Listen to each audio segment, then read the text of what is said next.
Before we had overtime shootouts in the NHL, this guy was highly celebrated as probably one of the best penalty shot takers in NHL history. Scored 2 in one season, holds that record. But this guy was a solid player for the Maple Leafs for a number of seasons. Came to Toronto via LA, but eventually had a good home in Toronto. Was also successful in the business career after his retirement. And the left winger, 5'11", 190, Greg Terrion, really was the hometown hero in 3 different junior squads for Belleville, Hamilton, and Brantford.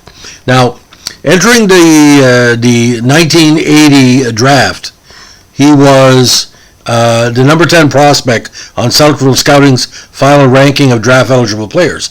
Now, he started his career with great prominence as he was Hamilton's second pick in the 1977 OMJHL Midget Draft. Now, he was on the Hamilton team that, again, relocated to Brantford prior to 79, and also attended Madoc, Ontario High School, where he played actually football. He was a good football player. Now, he has his debut for LA on October 11, 1980.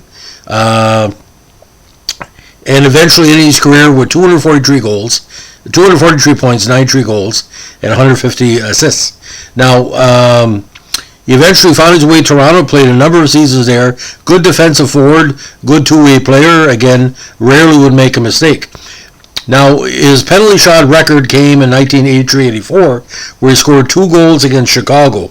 The first penalty shot goal was against Tony Esposito on October 15, 1983 at home, and the second goal was at home against the great Murray Bannerman on January 14, 1984. Now, he had a goal and assist in his first NHL game against Detroit's Jules Gilbert. When he eventually shifted from left wing to center during the 81 season, he played center throughout his years with the Kings. Now, in LA, he played with a line with Steve Jensen and Jimmy Fox during the second half of the 81 season. Now, he eventually missed part of the 82 season with a separated shoulder, an injury he originally suffered in November 1981 and re-aggravated on December 12, 1981. Now, he played on a line again with Jimmy Fox and J.P. Kelly for the most of the 81-82 season. Now, injuries were a big part of his career. Unfortunately, he missed part of the 86 season with a bruised knee, an injury suffered during a Boxing Day game at Detroit, and he missed part of the 88 season with a groin injury suffered during Toronto's February 27th 88 game versus St. Louis. Now, he would get along great with his teammates. He shared a home with teammates Larry Murphy and Jimmy Fox during the 81 campaign. He also taught at a hockey school in Belleville during the off seasons of his playing days. Now, his affectionate nickname was called Tubby, and the big trade for LA, of course, Toronto only gave up a 4th-round pick for Terrion, but Terrion, again, the numbers were with Toronto were extremely consistent. Let's go over for a second. With LA, over his 2 seasons, he was averaging 37 points. With Toronto, he had seasons of 32, 39, 31, 32, 15, and 20 points before he ended up being the AHL with Newmarket. He scored 16, 15, 14, 10, 7, and 4, and again played 35 games in the playoffs with 11 points, including 2 goals. So again, final NHL totals, 243 points, 561 games, but unfortunately passed away at the extremely young age 58 on September 28, 2018 via a heart attack.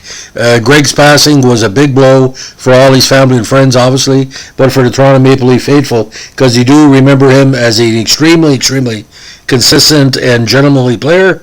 And again, for a 3rd, 4th-line player, scoring 10 to 15 goals, that was his role. He would rarely miss a game. Over 3 seasons, I think he only missed about 12 between 84 and 86, and despite all those injuries he had. But that rookie season in LA, of course, let's mention that, can't miss it, 37 points in 73 games, including 12 goals and 25 assists. Now, his draft year with Brantford, one of the better seasons in Brantford OHL history, 122 points in a regular season, including 67 goals, with 11 points in 11 playoff games.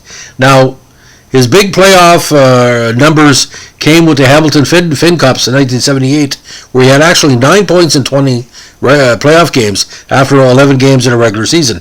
So when Greg was the type of player, he would progress and get better year after year, and that's the level of consistency this guy showed.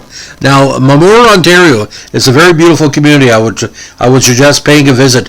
They are very proud of him in that region, because not only did he give back to his community, he was a role model for people of all ages. You know, I never had a chance to see if anybody asked him why his last name was spelled that way. Terrion, and that spelling was anglicized. But like I said, it could have easily been Terrion. If you're a Acadian from New Brunswick, you know Terrion is a very famous name for sports and entertainment and everything else. But you know, Greg's passing was, you know, shocking for a lot of people, because sometimes, you know, as you say, the good die young, and he was a good man. Listen, ladies and gentlemen, thanks for listening. Don't forget, if you have a like, comment, or subscribe in you, please let us know. Requests are always taken. And this is a continuation of a series of podcasts we're doing on the mid-1980s Toronto Maple Leafs, some of the talented and unheralded players of that, what I call the lost decade of the Leafs. Have a good day. Bye.